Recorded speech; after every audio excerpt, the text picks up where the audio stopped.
Have my baby as soon as possible. I felt anything but happy when my estranged partner said that. It was actually quite creepy. After all, it was Ken who had filed for divorce on his own. What an over-selfish person he is. As I remained silent, Ken, misunderstanding something, laughed out loud. You can't do anything without me, can you? What? I've remarried, though. Really? I couldn't help but laugh at Ken's absurd reaction. I never thought you were such a slut. Even such a comment didn't affect me. Don't ever contact me again. I unilaterally informed Ken and hung up without waiting for his reply. Kate, what's going on? Actually, when I told Michael about the call, he immediately agreed to handle it. It turns out he had received another call from someone else and planned to deal with both together. As I looked forward to the comeuppance for those two who hurt me, I made myself a cup of tea. My name is Kate Murphy, a 35-year-old housewife. After divorcing my ex-husband about 5 years ago, I remarried. Now I'm a mother of one. Since my marriage to my ex-husband was awful, I feel very happy now. I met my ex-husband, Ken, at a trading company reception where he approached me and we started dating. Many people around me were having arranged marriages, but my parents, having an only daughter, supported my relationship with Ken, wanting me to have a love marriage. After getting my parents' approval, we quickly got engaged and married within a year of dating. Ken was a bit bossy, but generally kind, and our married life went smoothly at first. However, about 6 months after we registered our marriage, his attitude changed completely. Hey, where's my dinner? What? I was confused by his sudden demand. Until yesterday, it had been, "What's for dinner today?" or "What shall we eat for dinner?" As I wondered what to respond, Ken raised his voice in irritation. I'm hungry. Hurry up and get me something to eat. But I haven't prepared anything yet. Hey, you're useless. Forget it. Where are you going? He ignored me and quickly left the house. I stared dumbfounded at the door he had slammed shut. Did I do something wrong? I racked my brain over recent events, but couldn't figure it out. Eventually, Ken came back the next morning, took a shower immediately, and holed up in the bedroom. It was actually my birthday that day, and we had planned to go out to eat, but I couldn't bring myself to mention it and started doing housework. Hey, the vacuum cleaner is too noisy. Are you trying to annoy me? No, that's not it. Look, we're not going out today, so I thought I'd clean up. Not going out is your fault. I have a headache, so keep it down. I'm sorry. Looking back, it's clear that Ken was to blame, but at the time, I believed I was at fault for upsetting him.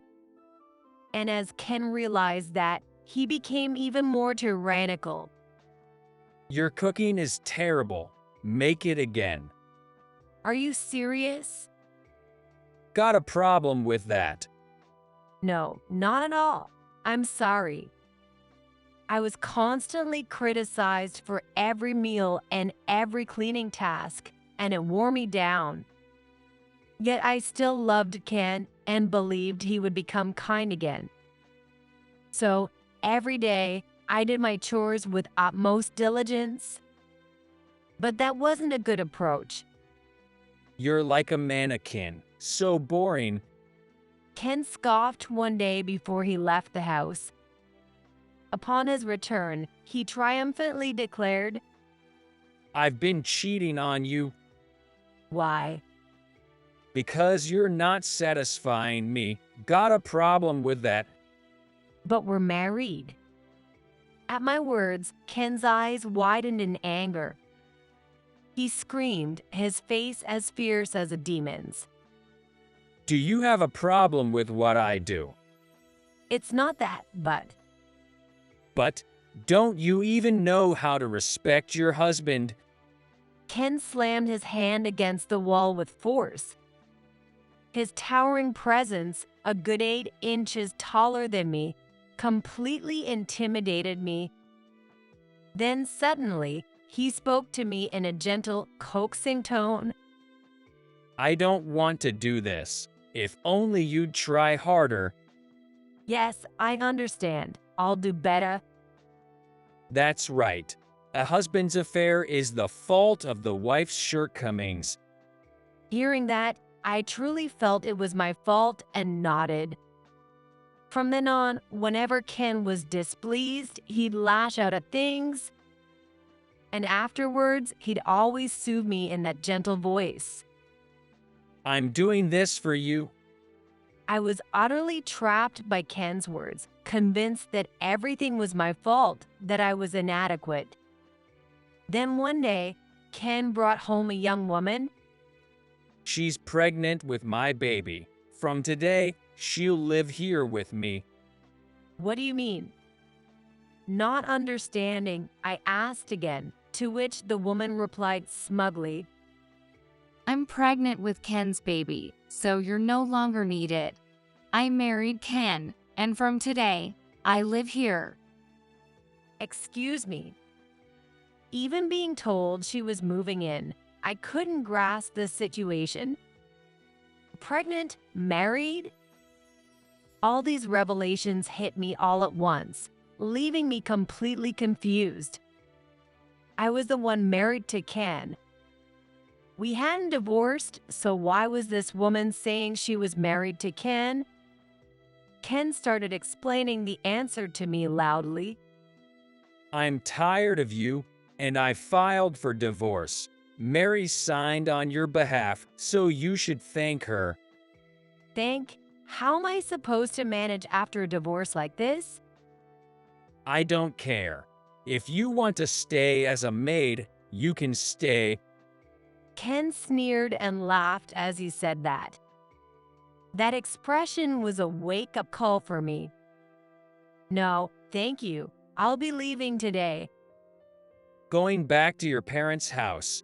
Make sure you tell them it's your fault, all right? No, I'll tell them everything exactly as it happened. Hey, wait a minute. Ignoring Ken's attempts to stop me, I grabbed my belongings and left the house. When I arrived at my parents' house, they were shocked and asked about the situation. I told them everything, sparing no details. My parents listened to the end and were furious alongside me. Together with my parents, we went straight to the lawyer at my father's company and filed for damages against Ken and Mary.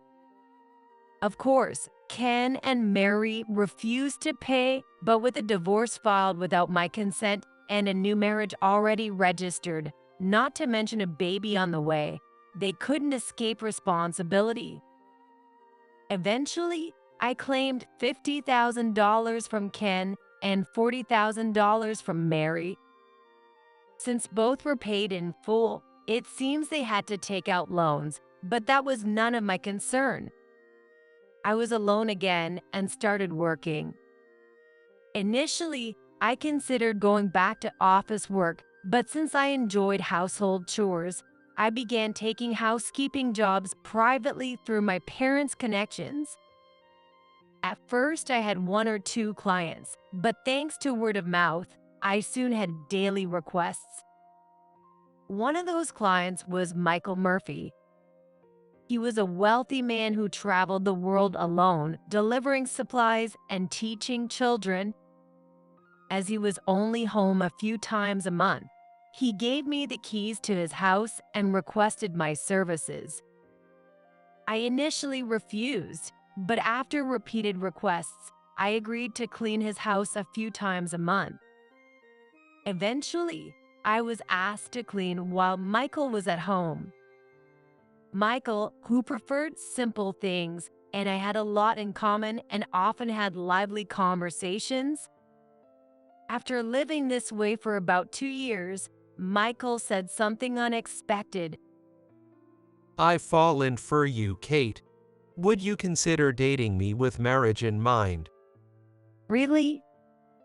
Michael was handsome and smart, and I thought there must be better women out there for him. I initially refused, but Michael didn't give up and kept inviting me on dates. I still remember how happy he looked when I agreed just once. Eventually, after going on a few dates, Michael formally proposed on our 4th date, and I agreed to start dating him. He quickly introduced me to his parents, openly stating we were dating with marriage in mind. My in-laws were very kind and didn't mind that I was divorced. After dating for a year, we remarried. 2 months later, I discovered I was pregnant. Our marriage was so smooth and peaceful that I quit my job, though reluctantly, to focus on home chores. Michael, already skilled in household work, often helped out. With a child on the way, Michael decided to stay in the US. However, he wanted to continue his charitable work, so he founded an organization, became its president, and got it running as a corporation in the US to support children overseas. The happiness of Kate and our child is my top priority. Michael always said, and my parents cherished him too.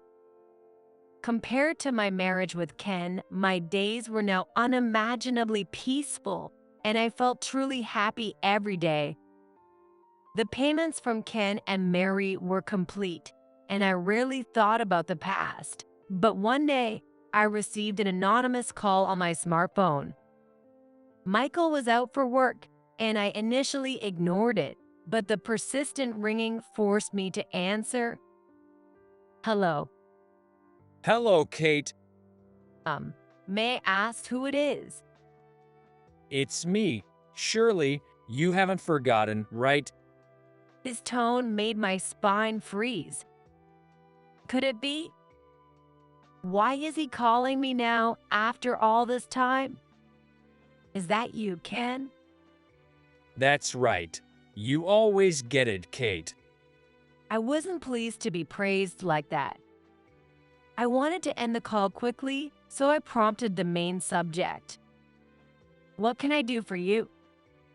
Such formalities.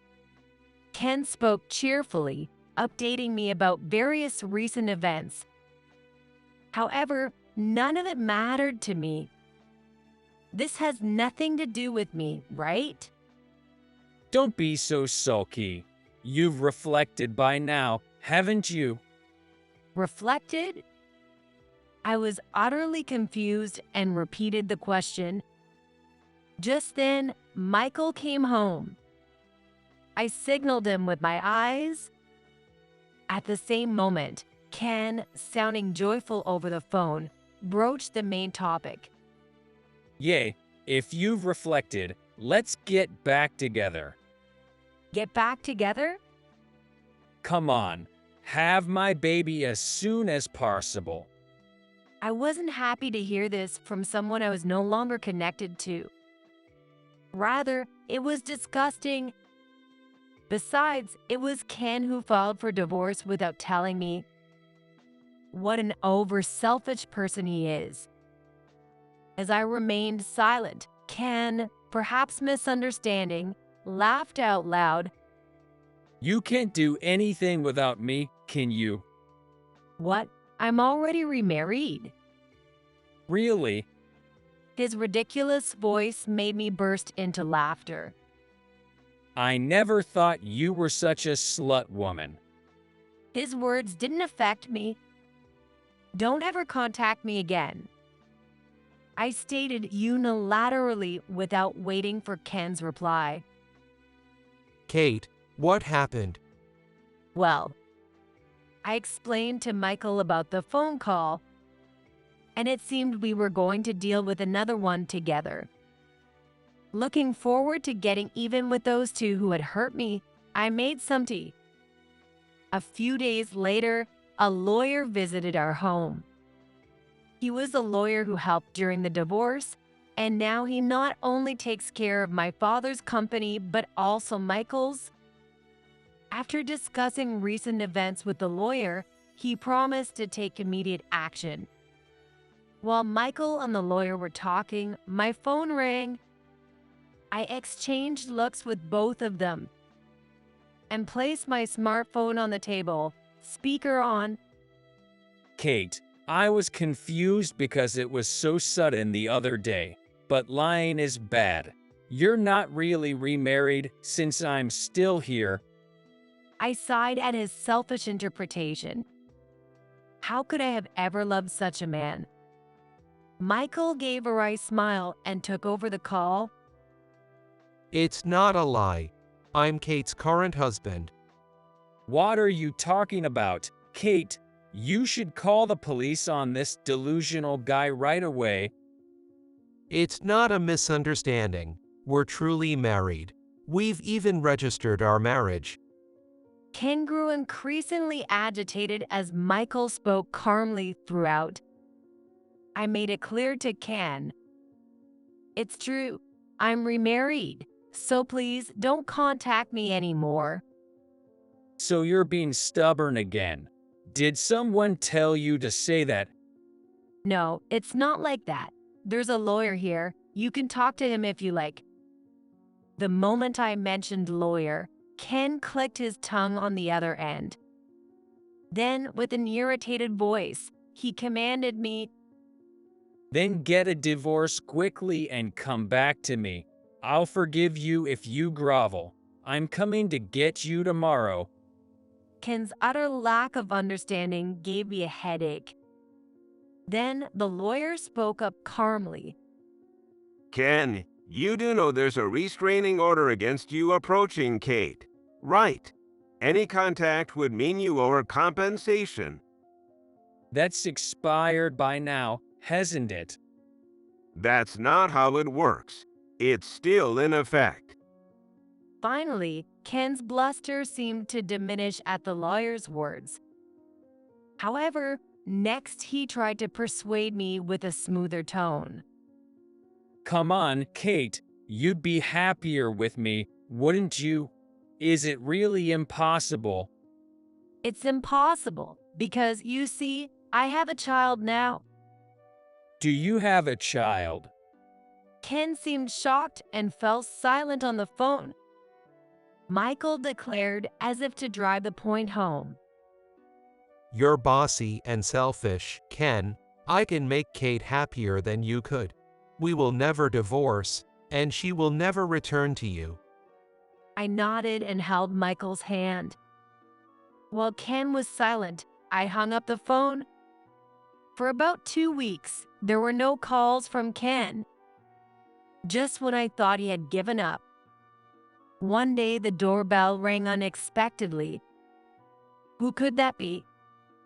I stood in front of the intercom and was shocked. There were Ken and Mary, his affair partner, whom I had heard had split up, but apparently they were still connected. I pressed the record button on my smartphone before responding. You're supposed to stay away. If you have money, pay back the compensation. I've been watching calmly for 5 years and people change, but based on what Mary said, it seemed they were after money by showing up at our house. The fact that I'm wealthy and paying you back compensation doesn't match up. It's all the same. How much money do you want? No, that's not really it. Why are they acting so high and mighty when they were the ones who cheated? I was baffled. Then Mary began to explain her situation and invited. I got engaged. He's a senior at my company, a good man. I can tell him I have debts. You understand, right? Congratulations on your engagement. But what does that have to do with the compensation? I truly didn't understand. But it seemed my attitude rubbed Mary the wrong way. That's why. I'll forgive the debt part, so just give back the money. You're not struggling with money, are you? I heard you're wealthy. Mary began to scream hysterically, and fear crept up on me. I doubt they can get in because of the auto lock, but what if they forcefully enter through the window? As I thought about what to do if Mary tried to force her way in, she shouted even louder. Where on earth did you find such a handsome guy? I'm much better suited for him. Hand him over. I'm sorry, but my husband is not an object. I know that much. Mary snapped back immediately after my reply, and Ken laughed from behind her. It might have been funny, but it was disrespectful. Then Mary started yelling at Ken. I had no idea you were Pua. This ticked Ken off, and he retorted, You lied about being pregnant too, didn't you? That was a misunderstanding. You were so sure of yourself, though. They completely forgot about my presence and started arguing with each other. The mention of pregnancy from that time was a lie. I felt as if a thorn in my heart had slightly dissolved. Just then, a police officer appeared on the intercom screen. No, this is not it. It's just a small argument, officer. They started making excuses. But the officer wasn't having it and took them away. I slumped down at the intercom. Phew, I'm glad they didn't get in. Are you okay? It turned out that Michael had called the police. In fact, I had contacted Michael before answering the intercom. He had told me to record the conversation because he was coming home soon. Sorry for bothering you when you're busy. Thank you. Kate's safety is always the priority. Don't worry about it. I felt reassured by the dependable Michael. I'm really glad I remarried him. I truly felt that from the bottom of my heart. Thanks to the lawyer informing the police about the restraining order, Ken and Mary were thoroughly dealt with. However, they started calling the lawyer daily, demanding money back. It seems like we should settle this for good. After receiving a call from the lawyer, Michael and I decided to confront them directly. When the lawyer relayed that we would meet, both Mary and Ken happily agreed, probably thinking they would get some money. We prepared meticulously and were ready for the day of the showdown. Thanks to prior notice, my parents also came to support us. When we arrived at the designated place, Ken and Mary were already there, and shockingly, my ex-in-laws, Susan and Stephen, were there too. The ex-in-laws glared at me with fierce looks as soon as they saw me. Thank you all for gathering here today. Let's start the discussion. With that cue, everyone looked at me.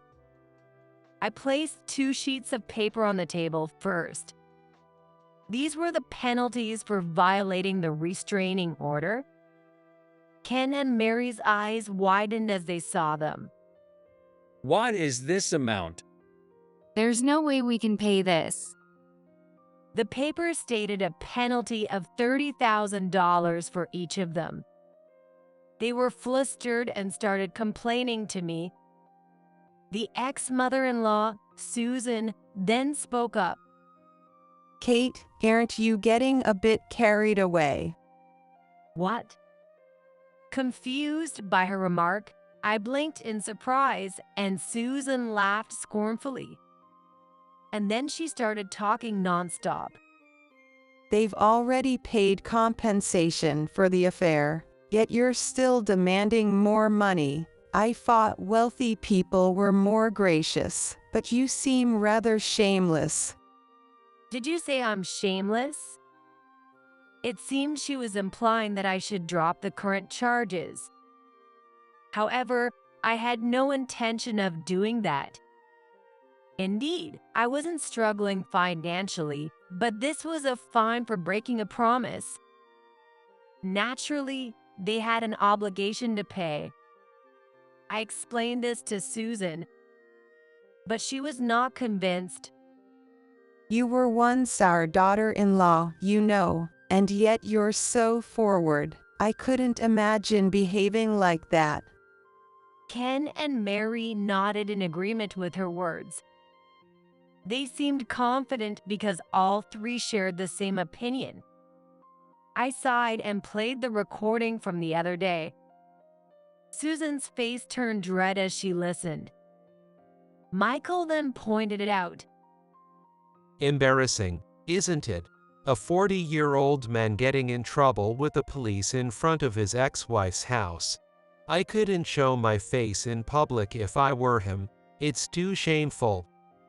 Susan glared at Michael, grinding her teeth in frustration, unable to retort. I need to say something too. With a thought, I spoke up. Well, at least nothing was damaged. It would have been a real problem if something like a statue had been broken. You know, that one is worth $800,000. $800,000. Susan turned pale at my words. Ken and Mary's mouths hung open in shock. That's when I realized something. I had never discussed my parents' assets with Ken. My parents' total assets are around $29 million, so it's not a big deal to us. But if there had been damages, Ken and Mary would have had a hard time. $29 million. You're kidding. Why would I need to lie? Convinced by my confident demeanor that my words were true, Ken hung his head, pale-faced. Mary, who had been watching, suddenly sparkled her eyes and spoke to Michael. So, Michael, you must be quite wealthy too, right? What? Michael expressed clear disgust, but Mary continued unabated. Indeed, Michael's total assets were similar to that of my parents. However, that was irrelevant to the current discussion. Then, why don't you dump such a demanding wife and marry me? I'm beautiful, and I'd look good in a dress. Indeed, Mary was still young and amiably beautiful. However, he looked at her coldly. No matter how beautiful you are, I would never be swayed. My wife is the most beautiful and dear to me in the world. It was somewhat embarrassing to be praised so openly. As I blushed, Mary glared at me resentfully. That's when I remembered something and told Mary. By the way, I met one of Michael's acquaintances recently. It turned out to be the president of your company, Mary. When I mentioned I knew you, he asked about our relationship, so I filled him in. What did you say? I properly explained that you were once married to my ex-husband but divorced quickly. At my words, Mary burst into tears. While I was just being honest, I felt the need to offer another piece of advice. Mary, did you cheat again? That's not good. Also, you really should accurately disclose your marital history. Otherwise, you can't build trust with your partner. What have you done to me? I only shared the truth, though. I replied with a smile. When Ken brought Mary along, it had hurt me deeply. A little payback like this seemed mild in comparison. Just then, Michael's phone rang. He answered it and spoke briefly before hanging up. Then he addressed Mary.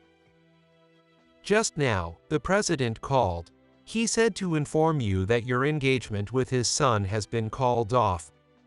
No, no way. Mary screamed and collapsed onto the table. It was a pitiable situation, but it didn't really concern me. Well then, I look forward to your payment. As I said this, the stunned Susan chimed in. Because of you, Ken will be in debt again. Don't you feel bad about that? Yay, don't you feel any guilt? I pondered for a moment. Guilt? I was simply doing what was necessary. There wasn't much emotion involved in that. Then I remembered something else I hadn't mentioned yet. Oh, that's right. Ken, my husband's company bought your company. He'll be visiting soon for an audit report. Do take care? No way. I don't lie, you know.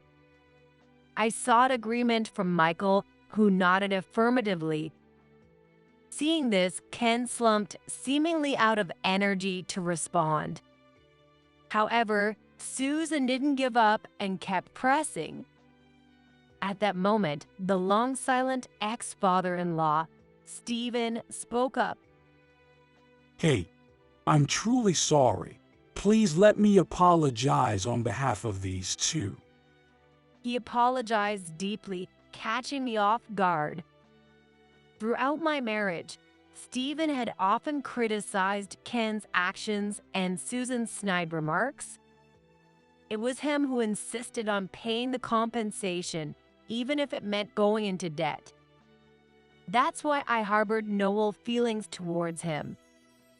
Stephen, please don't apologize. It's all right. Let me apologize. As Stephen apologized, Susan looked at him in disbelief. I will make sure that the compensation is paid in full, even if it means taking out a loan.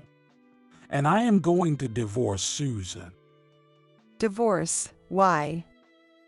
I can't stand your nonsense any longer. Susan turned pale and clung to him. But his decision was firm, and she soon realized it was futile and hung her head like Ken, ceasing to argue. Handle the divorce on your end, and we'll be fine as soon as we get the payment signed. Understood. Come on, both of you. Sign it now. Prompted by Stephen's stern voice, Ken and Mary reluctantly signed the payment agreement. Michael, my parents, and I verified the signatures before standing up to leave. Just before exiting the room, my silent parents spoke up. Weren't a reconcilable difference is the reason for the divorce. Indeed, our values differ greatly. Therefore, we ask that you no longer involve yourselves with them. Our daughter, whom Ken hurt, is now very happy. If anyone intends to disrupt this happiness, be prepared. Feeling the love from both my parents, I was moved to tears. Holding my hand, Michael smiles at me. We left the situation to be handled by Stephen. Later on, the restraining order fine was successfully paid. I wondered how he managed it, but it didn't really matter. It seems that Ken lost his job due to an audit. He was caught slacking off during work hours and was generally incompetent. He seemed capable when we got married, but it turned out he had been dumping all his work on a junior who eventually got promoted while he was sidelined. As soon as his performance was rated poorly, he was the first to be encouraged to take early retirement. Ken accepted the early retirement, but his severance pay went towards paying off debts, so he's currently looking for another job, according to the grapevine. However, hardly any company in the same industry is willing to hire him, and he seems to be working part-time at a convenience store. After that, Mary truly broke off her engagement. It also came out that she had been cheating with another man, and she is being sued for damages. Unable to pay the settlements to me and her fiancé, she quit her job and now works at a night bar. She had always used her beauty as a weapon, and I thought she would continue doing so. But apparently, at 28, she's considered an old lady at the night spots, constantly struggling as the place hardly makes any money, and she also works a day job. I can't help but feel sorry for her as a fellow woman, but I think she brought it upon herself. Stephen actually got divorced and came to greet me once. He wished me happiness, and I was able to express my gratitude. Now, he has returned to his family's farm and is putting his energy into agriculture, hoping to stay healthy as long as possible. Incidentally, Susan, after being divorced by Stephen, has moved in with Ken. She has never worked in her life, so Ken is paying for all her expenses. She's quite a spendthrift, and according to Stephen, yelling can be heard from the house every day. I've safely given birth in the meantime. A beautiful girl was born. Michael is absolutely smitten and is taking care of her, allowing me to get plenty of rest. Moreover, Michael took paternity leave, so we can care for her quite leisurely during the day. We have such happy times talking about this and that. My parents adore their first grandchild, and every time they visit, she gets new toys. Recently, because she had too many toys, we renovated a room into a toy room. Michael and I are talking about going on an overseas trip when our daughter gets a little older. Every day, I feel thrilled about our bright future, feeling truly blessed. Kate, it's almost time for breastfeeding. Okay, I'm coming. Today, Michael is taking care of everything except breastfeeding, so I can read at my leisure. After drinking some decaf tea, I stood up and headed to the living room. In the living room, my baby was crying, arching her back, and Michael, though struggling, looked blissfully happy. I couldn't help but smile at the picture-perfect scene of happiness. Why are you laughing at me? Just because. Saying that, I took the baby from Michael and began breastfeeding. I have a feeling that this happiness will continue forever. It's bright outside. Once breastfeeding is over, we should go for a walk, all three of us. I shared this thought with Michael and laughed.